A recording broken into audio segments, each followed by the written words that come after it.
Monsieur le ministre, vous êtes la personne idéale pour nous. Un feedback sur l'histoire même de l'urbanisation et du logement de notre pays, majoritairement lié aux questions socio-démographiques actuelles. Je ne vais pas avoir la prétention de savoir tout ce qui s'est passé dans les années d'avant l'indépendance, mais les notes en notre possession font état de ce que notre pays, de manière générale, a connu une expansion démographique très très rapide. Le cas d'Abidjan est celui qui nous préoccupe le plus, parce que c'est l'exemple même de poussée démographique extraordinaire. Les chiffres en notre possession font état de ce que déjà dans les années 1933, où Bingerville était d'abord la capitale donc était transférée par le colonisateur à Abidjan. L'Abidjan ne comptait que 22 000 habitants.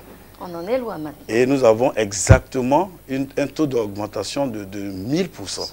Alors, vu une telle poussée de 1000% des années 1933, donc en 2013, vous convenez avec moi que tout ce qui avait été prévu en temps, si vous revenez aux années 1960, où c'était à peine un peu plus de 1 million à l'indépendance, forcément, ça devient une folie. En Afrique de l'Ouest, dans l'espace CEDEAO, donc d'ici jusqu'au Nigeria, à part Lagos, Abidjan se trouve être la ville la plus peuplée.